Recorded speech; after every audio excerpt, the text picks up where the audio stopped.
Hi guys, good morning, welcome to creditive biology. Myself Vikas Kumar. आज हम आप लोगों को सुरक्षा कोर्स सीरीज के अंदर कुछ नए टॉपिक को पढ़ाने वाले हैं। जैसा कि मैंने आपको बोला था कि नीट 2020 के अंदर जो बच्चे एग्जाम में बैठने वाले हैं उनके लिए मैं छोटे छोटे कंसेप्ट्स को बना रहा हूं। वो कंसेप्ट पढ़ के बच्चे अच्छे से अच्छे मार्क्स ला सकते हैं। मैंने बोला था 350 आउट ऑफ 360 इन बायोलॉजी। मतलब आपको ये सुरक्षा कोर्स सीरीज पढ़ने का मतलब ये है कि इस सीरीज के अंदर आप ज्वाइन करके आप अपने पूरे बायोलॉजी के जितने भी नॉलेज है, जितने भी टॉपिक है, उसको छोटे छोटे टॉपिक में मैंने बांट दिया है। कभी भी किसी भी चैप्टर से कोई भी छोटा सा टॉपिक उठा के और मैं उसको डील कर रहा हूं। मतलब आपको एक छोटे से टॉपिक को पढ़ना है और मैक्सिमम मार्क्स को गेन करना है। एक होता है मिनिमम इनपुट मैक्सिमम आउटपुट, वो वाला कंडीशन चल रहा है, और उस तरह से आपको कम मेहनत में ज्यादा से ज्यादा चीजों को गेन करना है। बच्चों, आज का जो टॉपिक है, जैसा कि आपने थंबनेल देखा होगा, ग्लाइकोलिसिस आज का टॉपिक है। बहुत ही इंपॉर्टेंट टॉपिक है। बच्चों के बीच एक बहुत ही क्रेज बना रहता है कि भाई इस टॉपिक को अच्छे से ध्यान से पढ़ना है। और मैं देखो किस तरह से आप लोग को एक इजी वे में, एकदम इजी वे में पॉइंट वाइज पॉइंट पूरे ग्लाइकोलिसिस के पहले इंफॉर्मेशन दे रहा हूं, क्या क्या ग्लाइकोलिसिस में होता है, ग्लाइकोलिसिस को क्या कहते हैं, और फिर ग्लाइकोलिसिस का हम रिएक्शंस देखेंगे, ग्लाइकोलिसिस का साइकिल चेन देखेंगे कि किस तरह से क्या बन रहा है और क्या टूट रहा है, कहां पे कौन से एंजाइम काम कर रहे हैं। तो आओ देखते हैं बच्चों, हम लोग ग्लाइकोलिसिस जैसा कि टॉपिक लिखा हुआ है, आप देखते होंगे ग्लाइकोलिसिस लिखा हुआ है, ग्लाइको प्लस लिसिस, मतलब glyco something related to glucose और lysis something related to splitting. इसका मतलब हो गया बच्चों कि आप क्या कर रहे हो, ग्लूकोज को ब्रेक कर रहे हो। आप एक फूड खा रहे हो, जो भी फूड है उस फूड को ब्रेक किया जा रहा है। कार्बोहाइड्रेट टाइप का जो भी फूड है उसको ब्रेक किया जा रहा है, और ब्रेक किया जा रहा है उसको पायरुविक एसिड में। तो इसलिए हम इसको कह रहे हैं, देखो यहाँ पे, it is an enzymatic catalysation process. Catalysation process मतलब something related to splitting process, मतलब कुछ ब्रेक हो रहा है। और एंजाइमेटिक एक्शन का कहने का मतलब है कि इस प्रोसेस में certain type of enzymes can be worked in this process. कुछ ना कुछ ऐसा एंजाइम होगा जो कुछ ना कुछ काम करेगा, ठीक है, और बहुत सारे एंजाइम्स होंगे जो इस प्रोसेस में काम करेगा। बात समझ में आ रहा है? तो एक एंजाइमेटिक कैटालाइजेशन प्रोसेस इसको हम कहेंगे। इसके साथ साथ it is also called EMP pathway. बच्चों, अभी तो नीट के अंदर नहीं पूछा है, लेकिन एआईपीएमटी जब हुआ करता था तब पूछा है। इसके साथ साथ बहुत सारे दूसरे भी स्टेट बोर्ड के जब एग्जाम हुआ करते थे उस समय भी ये यहां से क्वेश्चन आया करता था। बात समझ में आ रहा है बच्चों की? जैसा कि आपने देखा कि ग्लाइकोलिसिस को हम ईएमपी पाथवे भी कहते हैं, और ईएमपी पाथवे में हम E4 इम्बेडेन, M4 महरूफ और P4 पैरेनस, बच्चों दोनों चीज पूछ लिया है कि ग्लाइकोलिसिस को कहते क्या है, और जो ईएमपी पाथवे कहते हैं उसमें ईएमपी का रिप्रेजेंटेशन भी पूछा कि E4 क्या होता है, M4 क्या होता है और P4 क्या होता है। एक चीज और बच्चों, नया पॉइंट देखेंगे हम, ये पॉइंट डील हो चुका है। नेक्स्ट है it means breaking off glucose. मैंने ऑलरेडी बताया है कि ग्लूकोज का स्प्लिटिंग करना है, ग्लूकोज को ब्रेक करना है, लेकिन बच्चों ये जरूर याद रखना है कि इसका एल्ड प्रोडक्ट क्या है। तो इसका एल्ड प्रोडक्ट है पायरुविक एसिड। मतलब ग्लाइकोलिसिस जो प्रोसेस होगा उसमें ग्लूकोज तो सबस्ट्रेट होगा, ग्लूकोज तो स्टार्टिंग होगा, और लास्ट में आपको क्या मिलेगा, पायरुविक एसिड मिलेगा। क्या मिलेगा? पायरुविक एसिड मिलेगा। मतलब ये स्टार्टिंग पॉइंट होगा और ये एल्डिंग पॉइंट होगा। और ये भी याद रखना है पायरुविक एसिड 3 कार्बन का बना होता है। बच्चों, ये कंप्लीट कितने स्टेप में होते हैं? 10 स्टेप में कंप्लीट होते हैं। तो आपको ये भी याद रखना होगा, ग्लाइकोलिसिस 10 स्टेप में कंप्लीट होता है। कहां कंप्लीट होता है? साइटोप्लाज्म में कंप्लीट होता है। बस मैंने क्या बोला कि ये सब छोटे छोटे जो भी टॉपिक है मैं उस तरह से डील करूंगा कि आपको ज्यादा इधर उधर भटकने की जरूरत नहीं होगी। सारा का सारा इंफॉर्मेशन जो होगा एज अ क्वेश्चन होगा। मतलब समझो कि यहां से कहीं ना कहीं क्वेश्चन पूछ रखा है, उस कंडीशन में मैंने इसको तैयार किया है बच्चों, बहुत मेहनत करके तैयार किया है। तो ये 10 स्टेप में कंप्लीट होता है, और ये साइटोप्लाज्म में भी पाया जाता है। ये साइटोप्लाज्म में होता है किसी भी सेल का। मतलब ये कहने का नहीं कि क्लोरोप्लास्ट में होता है कि क्या माइटोकॉन्ड्रिया में होता है कि कहां होता है, ये सेल के साइटोप्लाज्म में होता है। ये बात करते हैं। फिर मैं ग्लाइकोलिसिस जो होता है उसमें ग्लूकोज आपको मिलता कहां से है, ग्लूकोज का सोर्स क्या होता है। ग्लूकोज क्या डायरेक्टली टपक जाता है भगवान के पास से? नहीं। ये ग्लूकोज आता कहां से? तो प्लांट में जो स्टोर्ड फूड सुक्रोज है, हालांकि प्लांट में तो स्टोर्ड फूड स्टार्च है, ठीक है, लेकिन ये जो सुक्रोज पहले बना हुआ है ये कार्बोहाइड्रेट है, ठीक है। तो सुक्रोज जो होते हैं प्लांट्स बॉडी के अंदर, उस सुक्रोज को पहले कन्वर्ट किया जाता है। इस सुक्रोज को क्या किया जाता है, कन्वर्ट किया जाता है। किसमें कन्वर्ट किया जाता है, ग्लूकोज में कन्वर्ट किया जाता है। अब इस ग्लूकोज का कन्वर्जन जो होगा, इस ग्लूकोज का कन्वर्जन किसमें होगा, पायरुविक एसिड में होगा बच्चों। और इस पायरुविक एसिड में कन्वर्जन, इस ग्लूकोज का पायरुविक एसिड में कन्वर्जन होना ही क्या कहलाता है बच्चों, ग्लाइकोलिसिस कहलाता है। क्या कहलाता है, ग्लाइकोलिसिस कहलाता है, ठीक है। इसका मतलब याद रखना कि सुक्रोज को पहले ग्लूकोज में कन्वर्ट किया जा रहा है, this is not a glycolysis. Glycolysis कहां से, जब ग्लूकोज को पायरुविक एसिड में कन्वर्ट करते हो तब हम बोलते हैं कि ये क्या है, ग्लाइकोलिसिस है। इट डज नॉट मीन्स, मतलब ग्लाइकोलिसिस होने का कतई मीनिंग ये नहीं होता है कि आप एनर्जी प्रोड्यूस कर रहे हो। कतई मीनिंग ये नहीं होता है बच्चों कि आप ग्लाइकोलिसिस इसलिए कर रहे हो कि हमको एनर्जी मिले, नहीं। ग्लाइकोलिसिस करने का ये कतई मीनिंग नहीं होता है कि एनर्जी मिलने के लिए, एनर्जी पाने के लिए आप ग्लाइकोलिसिस कराते हो या सेल के अंदर होता है। आप देख रहे हो ये पायरुविक एसिड जो है 3 कार्बन का, आप 6 कार्बन कंपाउंड को 3 कार्बन कंपाउंड में पाना चाहते हो, इसलिए ग्लाइकोलिसिस प्रोसेस को कर रहे हो। ग्लाइकोलिसिस प्रोसेस दोनों कंडीशन में पाया जाता है, एरोबिक और एनारोबिक दोनों कंडीशन में। ऑक्सीजन के प्रेजेंस में भी होता है और ऑक्सीजन के एब्सेंस में भी होता है, लेकिन बच्चों दोनों में फिर एटीपी का फर्क आ जाता है। एरोबिक कंडीशन में ग्लाइकोलिसिस से प्रोड्यूस होने वाले एटीपी अलग होंगे और एनारोबिक में होने वाले ग्लाइकोलिसिस में प्रोड्यूस होने वाले एटीपी अलग अमाउंट में होंगे। बच्चों फिर आप हो सकता है आपके मन में एक क्वेश्चन आए, सर आप एटीपी बोल रहे हो फिर बोल रहे हो कि ग्लाइकोलिसिस जो होता है वो एनर्जी प्रोडक्शन के लिए नहीं होता है, तो एटीपी तो एनर्जी प्रोडक्शन है। बच्चों मेरा कहने का मतलब ये है कि हम लोग का ग्लाइकोलिसिस करना ये टारगेट नहीं होता है कि हम ग्लाइकोलिसिस एनर्जी प्रोडक्शन के लिए कर रहे हैं। जब ग्लाइकोलिसिस प्रोसेस होता है तो उसमें एनर्जी प्रोड्यूस हो जाता है। टारगेट हमारा नहीं होता है कि ग्लाइकोलिसिस से हम एनर्जी प्रोड्यूस करें, इसलिए लिखा हुआ कि इट मींस, इसका कतई मीनिंग ये नहीं है कि आप एनर्जी प्रोडक्शन के लिए ग्लाइकोलिसिस कर रहे हो। बच्चों नेक्स्ट है, there is no decarboxylation. Very important, very very very important, very very very important. बच्चों यहां पे डीकार्बोक्सिलेशन नहीं होता है, मतलब कार्बोक्सिलेशन CO2 का यूज हो जाना, डीकार्बोक्सिलेशन CO2 का रिलीज हो जाना, मतलब यहां पे किसी तरह का डीकार्बोक्सिलेशन नहीं होगा बच्चों। जो कि यहां पे देखिए लिखा हुआ है नो यूज ऑफ O2, यहां पे कोई O2 का यूज नहीं होगा, and no production of CO2। Decarboxylation मतलब रिमूवल ऑफ CO2। आप CO2 को रिमूव करोगे किसी भी मॉलिक्यूल से तब तो उस साइक्लिक प्रोसेस या उस चेन लाइक प्रोसेस से CO2 आपको बाहर दिखाई पड़ेगा। जब किसी भी प्रोसेस में, किसी भी चेन के अंदर अगर बाहर आपको CO2 निकलता हुआ दिखाई पड़ रहा है तो उसमें इसका मतलब कि डीकार्बोक्सिलेशन हुआ है। अगर CO2 प्रोड्यूस नहीं होता है इसका मतलब डीकार्बोक्सिलेशन नहीं हुआ है। नेक्स्ट है ऑक्सीडेटिव प्रोसेस, ये ऑक्सीडेटिव रिएक्शन है, वेरी इंपॉर्टेंट। यहां साफ साफ लिखा हुआ है कि ये नो मतलब किसी तरह का और डीकार्बोक्सिलेशन प्रोसेस नहीं है, लेकिन बच्चों यहां पे लिखा हुआ है कि ये एक तरह का ऑक्सीडेटिव रिएक्शन है। ऑक्सीडेटिव रिएक्शन का मतलब होता है कहीं ना कहीं ऑक्सीडाइजेशन चलना, कहीं ना कहीं ऑक्सीजन का प्रेजेंट होना, but here is no any type of oxygen can be used, so you can write here कि no any use of oxygen, no production of CO2। No production of CO2 तो समझ में आ रहा है कि decarboxylation नहीं हुआ है, लेकिन पूरा ग्लाइकोलिसिस, अभी हम रिएक्शन देखेंगे, पूरा ग्लाइकोलिसिस में कहीं भी O2 का यूज नहीं होते हुए भी ऑक्सीडेटिव रिएक्शन कहते हैं। क्यों कहते हैं ऑक्सीडेटिव रिएक्शन? क्योंकि आप जानते हैं कि ऑक्सीजन का यूज होना, उसके साथ साथ हाइड्रोजन का एडिशन होना, हाइड्रोजन का रिमूवल होना भी किसी न किसी, आप दो टॉपिक पढ़े होंगे, एक ऑक्सीडेशन और एक रिडक्शन। ऑक्सीडेशन का आपने मीनिंग पढ़ा होगा कि ऑक्सीडेशन का मतलब होता है ऑक्सीजन का जुड़ना, और दूसरा उसका हाथ लगे हाथ पड़े होंगे, उसका उल्टा कि हाइड्रोजन का हटना।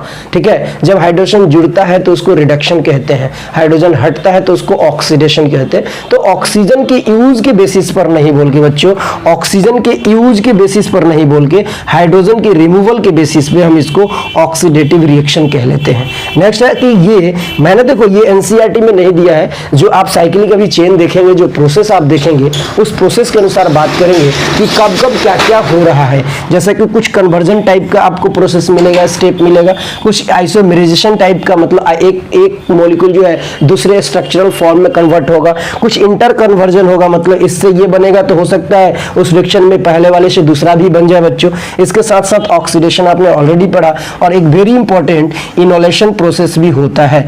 इनोलेशन प्रोसेस भी हम देखेंगे, अभी बताएंगे कहां पे इनोलेशन प्रोसेस होता है। इसमें आपने तो ये समझ लिया कि क्या क्या होता है, ग्लाइकोलिसिस को क्या क्या कहते हैं, लेकिन बच्चों अब हम ये देखेंगे कि जो भी साइक्लिक चेन है, जो भी ये ग्लाइकोलिसिस है, ग्लूकोज को पायरुविक एसिड में तोड़ा जा रहा है, तो वो कैसे कैसे तोड़ा जा रहा है, स्टेप बाय स्टेप, कहां कन्वर्जन हो रहा है, कहां आइसोमेराइजेशन हो रहा है, कहां ये इंटर कन्वर्जन हो रहा है, फिर कहां ऑक्सीडेशन हो रहा है, कहां इनोलेशन हो रहा है। बच्चों ध्यान से समझना, ऑक्सीडेशन यहां पे होगा, लेकिन ऑक्सीडेशन का जो मीनिंग होगा बच्चों, ये ऑक्सीडेशन का मीनिंग कहीं ना कहीं रिमूवल ऑफ हाइड्रोजन आयन, कहीं ना कहीं रिमूवल ऑफ हाइड्रोजन आयन होगा, मतलब किसी से रिड्यूसेड सब्सटेंस से हाइड्रोजन जो होगा वो बाहर निकलेगा। जैसे कि आप पढ़ेंगे NAD+ से NADH+ और H+, और इस तरह से हम समझेंगे कि कहीं ना कहीं हाइड्रोजन से रिलेटेड चीज है, इसलिए हम इसको ऑक्सीडेशन कह रहे हैं, न कि यहाँ पे किसी तरह का नो यूज ऑफ ऑक्सीजन, किसी तरह का ऑक्सीजन यूज नहीं हुआ बच्चों। तो अब हम देखते हैं कि ग्लाइकोलिसिस का जो चेन सिस्टम है, जो ग्लाइकोलिसिस का कन्वर्जन है, किस तरह से step by step glycolysis complete हो रहा है।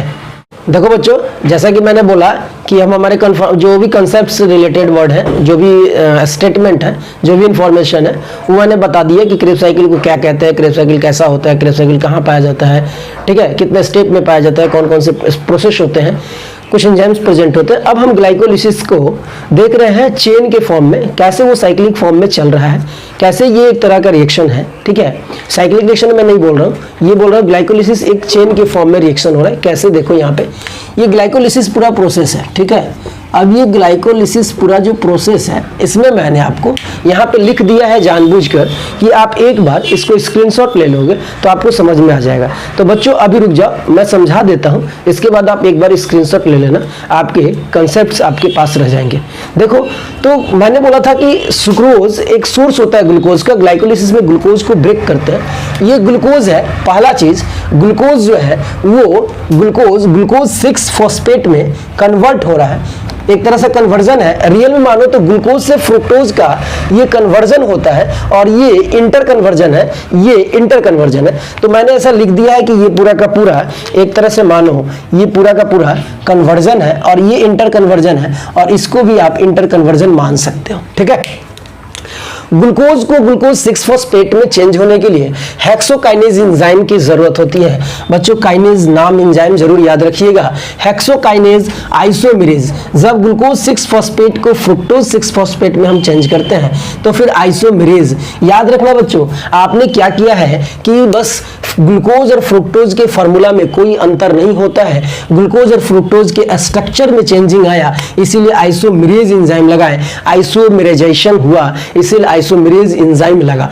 ग्लूकोज को ग्लूकोज 6 में चेंज किए, ग्लूकोज 6 को फ्रुक्टोज 6 में चेंज किए, और फ्रुक्टोज 6 को अब फ्रुक्टोज 1,6 बाइफॉस्फेट में लगा दिए। बच्चों देखो यहाँ पे, अभी यहाँ पे फॉस्फेट ग्रुप जो है वो फॉस्फेट 1 ग्रुप हो जाए, मतलब एक जगह पे, मतलब ग्लूकोज के अंदर वेरी इंपॉर्टेंट टॉपिक पॉइंट है कि ग्लूकोज के अंदर फॉस्फेट को जोड़ने का एक ही साइड चेन होता है, एक ही जगह साइट होता है, इसलिए एक फॉस्फेट ग्रुप को हम लगा पाते हैं। लेकिन देखो यहाँ पे फ्रुक्टोज के अंदर 2 जगह होता है जहां पे आप फॉस्फेट को जोड़ सकते हो, इसीलिए देखो यहाँ पे बाइफॉस्फेट लगाए हैं, मतलब जो फॉस्फेट के लिए होगा वो कितना ग्रुप होगा, 2 ग्रुप साइट होगा, मतलब 2 जगह पे आप जोड़ सकते हो। बात समझ में आया? जैसा कि देखो अगर इस तरह से कुछ है फ्रुक्टोज 6 कार्बन का, 2 2 4 5 1 6, 2 2 4 2 6, और एक यहाँ पे भी और एक यहाँ पे भी, तो देखो 1 जगह पे भी फॉस्फेट जुड़ जाएगा और 6 जगह पे भी फॉस्फेट जुड़ जाएगा, इसीलिए फ्रुक्टोज 1,6 बाइफॉस्फेट लिख रहे हैं।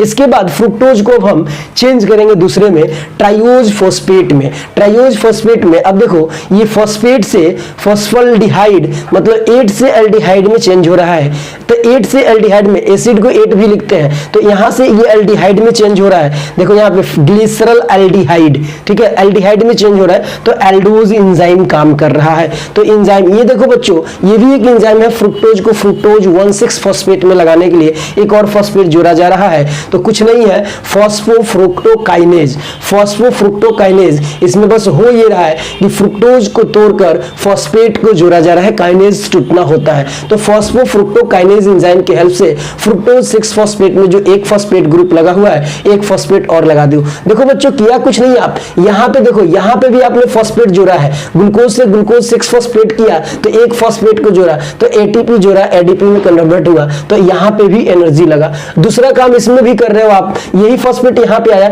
फिर एक फॉस्फेट और जोड़ रहे हो, तो फिर फॉस्फेट जोड़े तो फिर एक बार एनर्जी लगेगा। तो इसीलिए यहां पे और यहां पे मानो तो फर्स्ट पोजीशन ये है और ये मानो तो थर्ड पोजीशन है, तो फर्स्ट और थर्ड पे आप एनर्जी को लगा रहे हो। तो ये भी क्वेश्चन पूछ सकता है कि ग्लाइकोलिसिस में किस किस स्टेप में एनर्जी लगता है, तो कन्वर्ट पता चल गया कि फर्स्ट और थर्ड में एनर्जी लगता है। ये भी पता चल गया कि क्यों लगता है। देखो, ग्लूकोज को ग्लूकोज 6 फॉस्फेट में, मतलब फॉस्फेट जोड़ा तो फॉस्फेट यहीं से आएगा, फिर यहाँ भी एक फॉस्फेट जोड़ा, इसीलिए यहाँ भी एनर्जी लगा। कहोगे सर यहाँ नहीं लगा, तो यही फॉस्फेट तो यहाँ आया है, नया फॉस्फेट तो हमने जोड़ा ही नहीं है, तो कहाँ से एनर्जी देंगे। अब फिर हमने इंटर कन्वर्जन शुरू कर दिया। अब फ्रुक्टोज को दूसरे फॉर्म में चेंज किया, फ्रुक्टोज को अब एल्डिहाइड में, ग्लिसरॉल एल्डिहाइड में चेंज किया, तो एल्डोज एंजाइम काम किया। बस एंजाइम का नाम याद रख लेना है और इसको याद रख लेना है कि कहां से कहां, ग्लूकोज से फ्रुक्टोज, फ्रुक्टोज से ग्लिसरॉल एल्डिहाइड, और ग्लिसरॉल एल्डिहाइड से हमको फॉस्फोरिक एसिड, और फॉस्फोग्लिसरिक एसिड के बाद फिर से हम उसको पायरुविक एसिड में कन्वर्ट कर देंगे, फॉस्फोएनॉल पायरुविक एसिड, और फिर यहाँ के हम पायरुविक एसिड में चेंज कर लेंगे, फॉस्फोएनॉल पायरुविक एसिड और फिर फॉस्फो पायरुविक एसिड में। तो देखो कैसे किस तरह से हो रहा है। फ्रुक्टोज के बाद हम यहाँ पे ट्राइयोज फॉस्फेट कहेंगे। ये इंटर कन्वर्जन हो सकता है बच्चों, first, second, third, fourth, fifth, sixth, 7, 8, 9, 10 step complete हुआ। फ्रुक्टोज से ट्राइयोज में कन्वर्ट हुआ, ट्राइयोज यहाँ पे इंटर कन्वर्जन हो रहा है। ग्लिसरॉल्डिहाइड 3 फॉस्फेट और डाइहाइड्रोक्सी एसीटोन फॉस्फेट, इससे इसमें ये इंटर कन्वर्जन हो सकता है।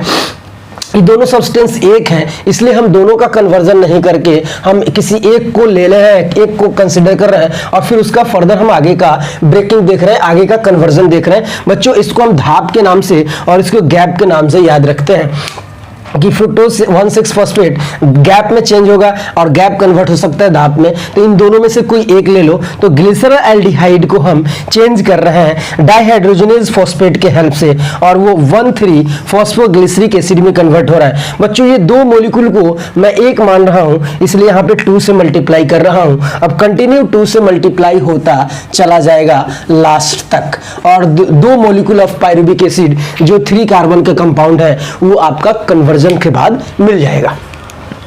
अब यहां के बाद यहां आओ, देखते हैं 1,3, यही वाला मैं यहां लिखा हूं, 1,3 बाई फॉस्फोग्लिसरिक एसिड कहां से बना है बच्चों, ग्लिसरॉल एल्डिहाइड से। ग्लिसरॉल एल्डिहाइड से जब बना है तो उसको फिर से हम क्या किए, फॉस्फेट ग्रुप को निकाले हैं। बच्चों देखो, यहां से फॉस्फेट आपने निकाला, एनर्जी एटीपी मतलब एडीपी को एटी में कन्वर्ट कर लिया, फॉस्फेट निकाला, जैसे ही वैसे एनर्जी बन गया। तो ये 3 फॉस्फोग्लिसरिक एसिड, वो एक फॉस्फेट हटा दिया ना, तो 3 फॉस्फोग्लिसरिक एसिड बन गया, बाई वर्ड भी हट जाएगा बच्चों। अब 3 फॉस्फोग्लिसरिक एसिड को फिर आइसोमराइज करेंगे, अलग स्ट्रक्चर में चेंज करेंगे, तो 2 फॉस्फोग्लिसरिक एसिड हो जाएगा। और 2 फॉस्फोग्लिसरिक एसिड के बाद अब हम फिर क्या करेंगे, इसको एक हाइड्रोजन निकाल लेंगे, तो ये एनोलेशन प्रोसेस में चला जाएगा, और एनोलेज एंजाइम की हेल्प से 2 फॉस्फोग्लिसरिक एसिड पीईपी में चेंज हो जाएगा, फॉस्फोएनॉल पायरुविक एसिड में, और फॉस्फोएनॉल पायरुविक एसिड से उसको फिर से हम पायरुविक एसिड में कन्वर्ट कर लेंगे। ठीक है, नहीं है एंजाइम यहां लग रहा है फॉस्फोग्लूकोकाइनेज, ठीक है, फॉस्फोग्लूकोकाइनेज, और यहाँ पे म्यूटेज एंजाइम लग रहा है, ये म्यूटेट कर रहा है, और यहाँ पे इनोलेज एंजाइम लग रहा है, इनोलेशन हो रहा है,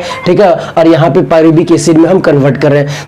तो बच्चों की जैसा कि यहाँ पे लिखा हुआ है, एक बार आप स्क्रीनशॉट ले लो, ठीक है। स्क्रीनशॉट लेने के बाद मैं और भी टॉपिक को देख रहा हूँ, फिर से आप ग्लूकोज को ग्लूकोज 6 फॉस्फेट में, फ्रुक्टोज 6 फॉस्फेट में, फ्रुक्टोज 1,6 फॉस्फेट में, ट्राइयोज, और यहाँ के बाद आपने देखा एंजाइम का नेम याद रखना। थोड़ा सा रिजल्ट, ये जो बात है ये रिजल्ट का बात है बच्चों। रिजल्ट क्या है, रिजल्ट है कि टोटल 2 एटीपी यूज हुआ है। कितना एटीपी यूज हुआ है बच्चों, एक एटीपी यहां पे लग रहा है, एक एटीपी यहां लग रहा है, और एक एटीपी यहां लग रहा है, तो टोटल कितने एटीपी निकले, यूज हुए 2 एटीपी यूज हुए हैं। और यहां जो बात होगा, जहां से निकलना शुरू होगा, देखो बच्चों आपने देखा कि यहाँ पे किस तरह से 2 एटीपी यहाँ लग रहे हैं और 2 एटीपी यहाँ लग रहे हैं, ये 2 2 4 एटीपी हो जाएंगे। तो टोटल यहाँ पे 4 एटीपी निकले और टोटल 2 एटीपी लगे। तो अगर नेट गेन की बात किया जाए तो ये लगे, सॉरी ये प्रोड्यूस हुए और ये लगे 4 - 2 = 2। तो टोटल आपको रिजल्ट क्या मिला? इस ग्लाइकोलिसिस जब होगा तो टोटल आपको 2 एटीपी मिलेगा बच्चों। लेकिन अब कंडीशन आया कि एक एरोबिक कंडीशन होता है और एक एनारोबिक कंडीशन होता है। जब एरोबिक कंडीशन होता है, एयर के प्रेजेंस में ग्लाइकोलिसिस हो रहा है, तो उसमें क्या होता है कि कुछ NADPH भी यूज होते हैं। तो एक NADP केवल एरोबिक के लिए 3 ATP के बराबर होता है। तो 2 NADPH लगेगा, तो 2 × 3 = 6 ATP। तो अब एरोबिक के लिए देखा जाए तो NADP की जगह पे 6 ATP आएगा और टोटल 2 ATP लगा हुआ है, तो 6 + 2 = 8 ATP। तो ये एरोबिक के लिए आ गया कि एरोबिक के लिए 8 ATP यूज होता है और उसमें NADP यूज हो नहीं रहा है एनारोबिक में, इसलिए यहाँ पे 2 ATP ही रह जाता है। तो ये दोनों में डिफरेंस भी हो गया कि अगर एरोबिक में ग्लाइकोलिसिस हो तो क्या होगा और एनारोबिक में ग्लाइकोलिसिस हो तो क्या होगा। बच्चों इस तरह से कंप्लीट होता है ग्लाइकोलिसिस। और इसी तरह से कोई भी आपको प्रॉब्लम हो, आप कमेंट में लिख सकते हो कि और कौन सा भी टॉपिक आपको चाहिए, किस तरह का टॉपिक चाहिए। और इसके साथ साथ अगर कोई क्वेश्चंस भी हो तो आप वहाँ पे बोल सकते हैं, नीचे नंबर भी लिखा हुआ है, आप वहाँ से भी बात कर सकते हो, किस तरह का आपको क्या प्रॉब्लम है पूछ सकते हो, जो किसी तरह का प्रॉब्लम हो आपको। तो okay, thank you guys for watching the KDT biology. Continue आप देखते रहो और इसी तरह से आपको छोटा छोटा टॉपिक तैयार होता रहेगा। Okay, thank you.